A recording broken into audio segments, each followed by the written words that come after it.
What happens when you mix paper plates, garden hoses, and diving helmets with 1950s Hollywood?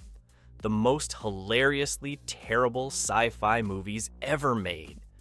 Get ready for 28 disasters that are so bad, they're actually legendary.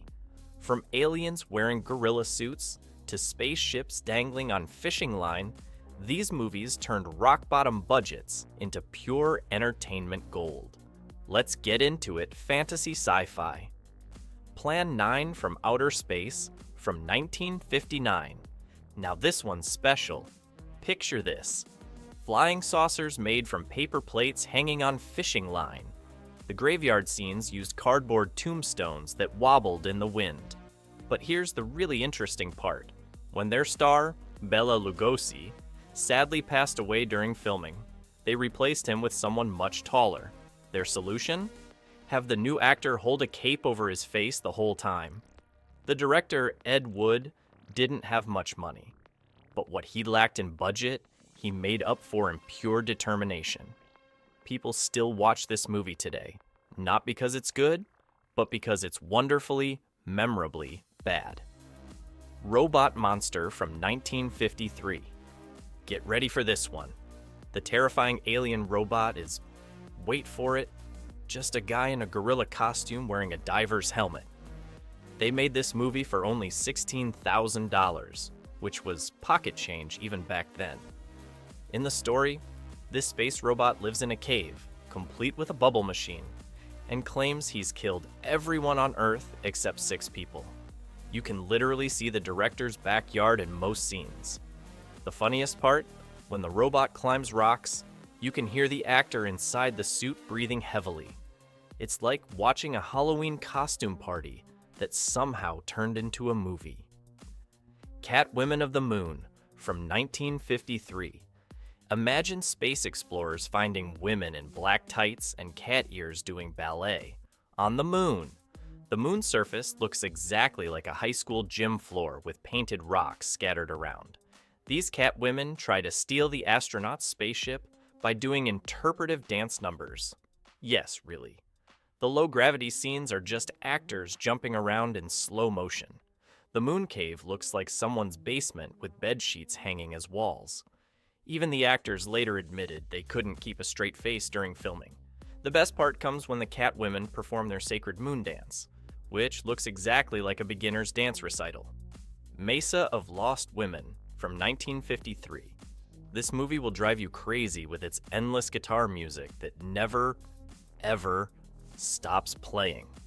We're talking about a scientist who creates spider women, but don't expect any amazing special effects. Most of the movie shows people walking around in the desert while that same guitar tune keeps going and going. The spider women mostly stand around making spooky faces at the camera. Sometimes they break into random dance numbers. While that guitar keeps playing, the scientist lab looks like someone decorated their garage with Christmas lights and tin foil. When the spider women bite people, the victims take forever to fall down. Even the actors look confused about what's happening. Robot vs. the Aztec Mummy from 1958. This movie takes 2 silly ideas and smashes them together. The robot looks like someone wrapped in aluminum foil and cardboard boxes from the grocery store. The mummy? Well, imagine your little brother wrapped in toilet paper. The big fight scene between them lasts about 2 minutes, and they mostly just bump into each other like awkward dancers. Half the movie is actually clips from other films, making the story impossible to follow. The robot's arms are made from dryer hoses, and you can spot the actor's regular shoes under the costume. Every time the robot moves, you hear squeaking noises from all the cardboard rubbing together. Even better, the mummy's bandages keep falling off throughout the whole movie. The brain from Planet Arous from 1957. What's scarier than a giant floating brain? Well, pretty much anything. This movie's monster looks like a balloon with angry eyebrows drawn on it. You can spot the strings holding it up in every scene as it bounces around like a lost party decoration. When the brain takes over someone's body, the actor just opens their eyes really wide and talks super slowly. There's also a good brain that shows up to help, but it looks exactly the same. The evil brain hides in what's clearly someone's garage painted gray. The funniest scenes are when the brain tries to look scary, but keeps bouncing off the walls like a lost balloon. The Giant Claw from 1957. Ever seen a scary turkey puppet? Well, this movie has the biggest, goofiest bird monster ever filmed. The creature looks like someone stuck googly eyes on a mop head and called it a day. The best part? The movie takes itself super seriously, while this ridiculous bird puppet swoops around on visible strings. The actors deserve awards for keeping straight faces while pointing at it in terror. Every time the monster appears, it makes a sound like someone stepping on a squeaky toy. The special effects team worked really hard to make it look threatening, but it ended up looking like something from a children's puppet show gone wrong. Even the movie posters couldn't make it look scary. Devil Girl from Mars from 1954. Here comes a space lady wearing what looks like a shiny raincoat from the dollar store. She brings along a robot that can barely walk without falling over. The whole alien invasion happens at a tiny country inn in Scotland, probably because they couldn't afford to show any other locations. The spaceship door gets stuck every time someone tries to use it, and you can hear people off camera struggling to push it open. The robot moves so slowly that people have to pretend they can't outrun it. The alien lady's super advanced space weapon looks exactly like a TV antenna. By the end, you'll wonder if Mars sent their most budget-friendly invasion force, the Phantom from 10,000 Leagues from 1955. Get ready for lots of talking, and even more talking. This movie spends most of its time showing people in offices discussing a monster we barely see. When the creature finally shows up, it looks like someone wearing a rubber suit they bought at a garage sale. The underwater scenes are so dark and murky you can barely see anything, which was probably on purpose. The monster suit was so stiff that the poor actor inside could hardly move. They tried to make it look scary by filming through cloudy water, but that just made everything look like a murky fish tank. The best part is when the monster catches people, they have to swim toward it really slowly to make it look like it's actually catching them. The Alligator People from 1959. Imagine scientists turning people into alligators using, wait for it, radiation therapy. The alligator makeup looks like plastic Halloween masks with rubber gloves glued on. You can see the masks wobbling every time the actors talk. The best scenes are when the alligator people try to look scary, but their masks keep slipping sideways. During the big transformation scene, you can clearly see the line where the mask meets the actor's neck. They shot most scenes in the dark, probably hoping we wouldn't notice how bad the costumes looked. Every time an alligator person shows up, they make this funny growling sound that sounds more like someone with a bad cold. Monster from Green Hell from 1957.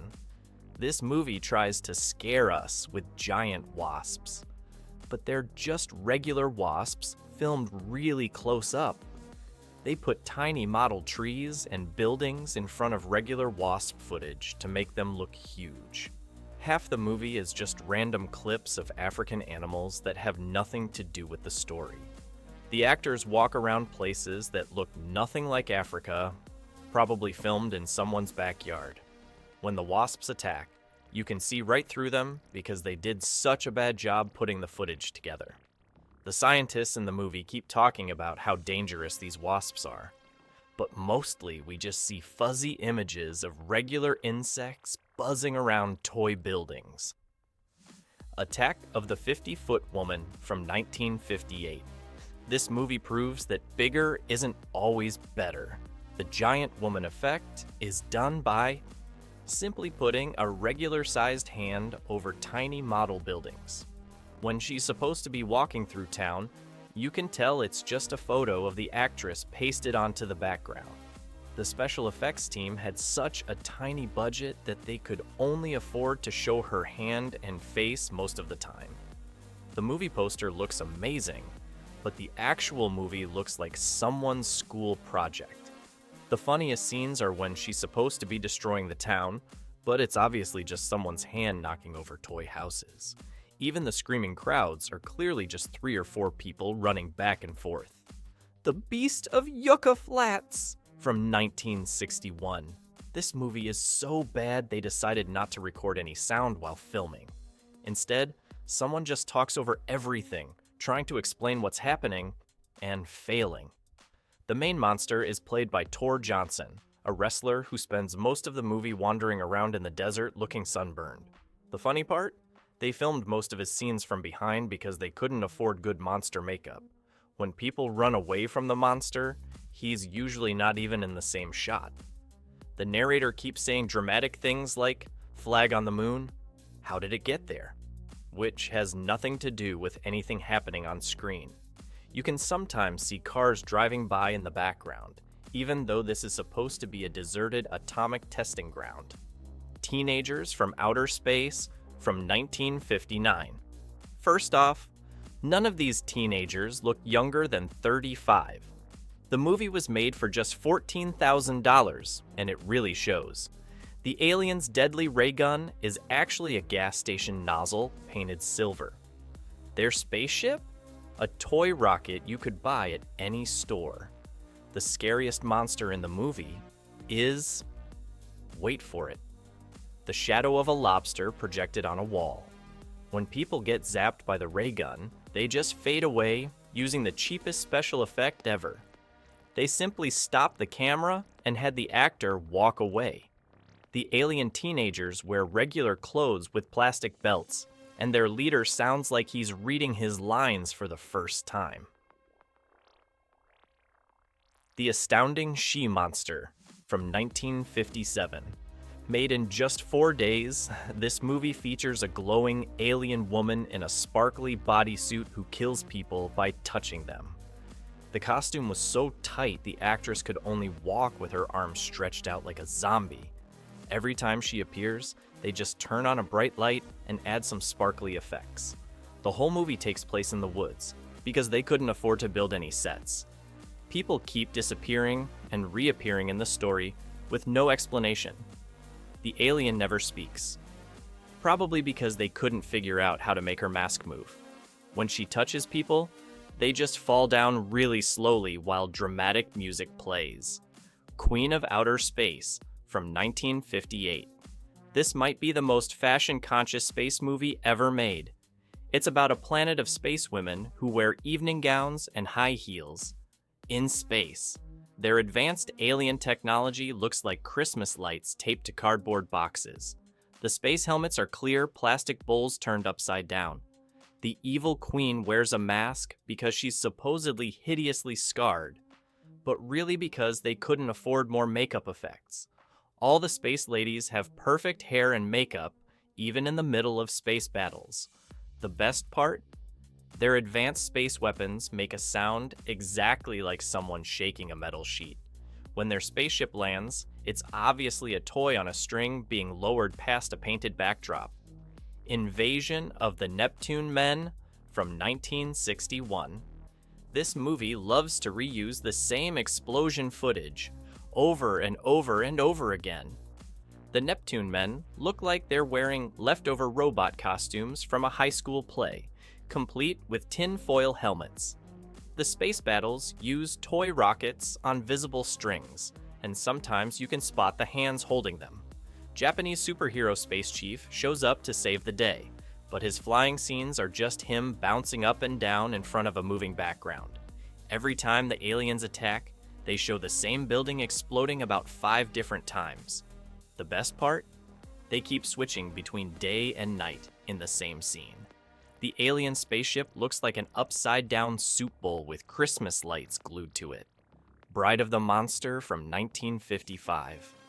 Poor Bela Lugosi's last real movie role. And what a way to go. He plays a mad scientist with a fake octopus monster that doesn't even move. When people fight the octopus, you can actually see the actors wiggling the tentacles themselves. The monster's supposed to be terrifying, but it looks like a pool toy that lost its air. There's also a giant rubber snake that shows up for no reason, and you can see the string pulling it across the screen. The laboratory scenes were filmed in someone's basement with blinking Christmas lights everywhere. The funniest part? When the octopus is supposed to be crushing someone, the actors have to roll around by themselves while hugging the limp tentacles. The Cosmic Man from 1959. This movie tried to copy The Day the Earth Stood Still, but forgot to copy what made that movie good. The alien is just a guy in a black leotard who walks around really slowly. The amazing space sphere he arrives in, a beach ball painted silver that sometimes wobbles in the wind. Most of the movie is just people sitting in rooms talking about the alien instead of showing him. When they finally show the Cosmic Man doing something cosmic, it's just some cheap glowing effects like someone waving a flashlight around. The scientists in the movie spend forever looking at machines that are clearly just cardboard boxes with random buttons drawn on them. Even the dramatic music sounds like someone learning to play piano. Fire Creatures from Outer Space from 1956. Here's a movie where the scariest thing is how bored you'll get. The fire creatures are just guys in baggy suits with sparklers taped to their heads. When they're supposed to be shooting fire, you can see the stagehands throwing sparks from off camera. Most of the movie is people walking and walking and walking through the woods. The spaceship interior looks like someone lined their garage with aluminum foil. Every time the creatures appear, they make a noise that sounds exactly like someone blowing into an empty bottle. The heroes try to fight them with regular water hoses, and the monsters act like they're melting, even though they're supposed to be made of fire. The whole thing ends with stock footage of a volcano that doesn't match anything else in the movie. The Man from Planet X from 1951. Meet an alien who looks like someone stuck a diving bell on a department store mannequin. The alien spaceship looks like a giant Christmas ornament stuck in the mud. Most of the movie happens in fog, probably because they couldn't afford to build real sets. The alien can't move his face, so he just stands there while people pretend to have conversations with him. The whole thing takes place in Scotland, but it's clearly just a small set with lots of smoke machines. When the alien walks, you can hear squeaking noises from his costume. The best part? Everyone acts terrified of this creature who moves slower than a sleepy turtle and gets stuck every time he tries to go through a door. Flight to Mars from 1951. Imagine using the same spaceship footage over and over and over again. The Martian city looks like someone raided a hardware store and painted everything silver. The Martians wear regular Earth clothes with sparkly belts. Apparently, that's all you need to look alien. The spaceship interior is just plywood painted gray with Christmas lights stuck on it. Every time they show the ship flying, it's the exact same clip played forward, backward, and sideways. The Martian women all wear high heels and perfect makeup, even while doing complex space engineering. The best scene? When they try to show zero gravity by having everyone walk really slowly and wobble around. Killers from Space from 1954. Poor Peter Graves. He has to act scared of aliens who look like they're wearing ping pong balls for eyes. These space invaders wear black turtlenecks and white face paint, looking more like mime artists than threatening aliens. Their secret underground base? A couple of caves with equations drawn on the walls in chalk. The scariest monsters are just lizards and bugs filmed up close, projected onto a screen behind the actors. Every time the aliens use their mind control powers, they just stare really hard with those goofy ping pong ball eyes. The hero spends half the movie running through the same 3 cave sets, pretending they're different locations. Target Earth from 1954. Here's a movie about robots invading a city. Except we barely see any robots. The one robot that does show up looks like a walking water heater with headlights for eyes. The empty city streets are obviously just regular streets filmed really early in the morning. You can even see normal people walking around in the background. Most of the movie is just people hiding in buildings, talking about robots instead of showing them. When the robot finally attacks, It moves so slowly that people have to pretend they can't just walk away from it. The funny part? The robot's scary weapon sounds exactly like someone dropping pots and pans in the kitchen. The Creature with the Atom Brain from 1955. Zombie gangsters created by atomic radiation? What could go wrong? The zombies just look like regular guys with gray makeup smeared on their faces. When they're supposed to be super strong, you can clearly see the prop walls moving before they even touch them. The atomic lab is full of random blinking lights and what looks like hair dryers painted silver. Every time a zombie appears, they play this weird electric humming sound that sounds like someone vacuum cleaning off camera. The best part is when the zombies crash through walls, which are obviously made of cardboard covered in wallpaper. Even the atomic rays are just flashlights with wiggly lines drawn on the film. Radar Men from the Moon from 1952. Imagine moon people wearing football helmets and diving suits. Their amazing space technology, just washing machine parts glued together. The hero flies around using the worst rear projection ever. You can see the strings holding him up and the shadow on the backdrop. The moon's surface looks like they sprinkled sand on the studio floor and called it a day. The evil moon men's secret weapon is basically a flashlight with sparklers attached. Every time they show the rocket flying to the moon, it's clearly a toy dangling on fishing line. The best part? The moon criminals drive regular cars around Earth, but wear their spacesuits while doing it. Nobody seems to notice these guys walking around town in full diving gear. Phantom from Space from 1953. Get this, it's about an invisible alien who only becomes visible when he takes off his spacesuit. But then we can't see him. So most of the movie is just doors opening and closing by themselves while people look scared. When we do see the spacesuit walking around empty, you can totally spot the wires moving it. The control room scenes show scientists working with what's clearly a bunch of radio dials glued to cardboard. The invisible alien's footprints? Just somebody pressing their feet into the sand before filming. Every time the alien appears, they use this weird sound effect that sounds like someone blowing into a jug. It Came from Beneath the Sea, from 1955. Sure, Ray Harryhausen did the effects, but even he couldn't save this one. The giant octopus only has 6 tentacles instead of 8 because they ran out of money. Most of the time, you just see one tentacle attacking, while people point off screen and yell about the rest. The underwater scenes use so much ink in the water to hide the puppet that you can barely see anything. When the octopus attacks the Golden Gate Bridge, you can spot the strings pulling the miniature cars around. The funniest part? When people are supposed to be underwater, they just walk slowly and wave their arms like they're doing slow motion swimming. Even the bubbles look like they're from a fish tank placed in front of the camera. The 1950s saw its fair share of sci-fi duds, with laughable effects and nonsensical plots. While these B-movies may be unwatchable, they retain a certain nostalgic charm for fans of cult cinema. Be sure to subscribe for more looks back at the best and worst of vintage sci-fi. The worst 1950s sci-fi flicks remain an irresistible guilty pleasure,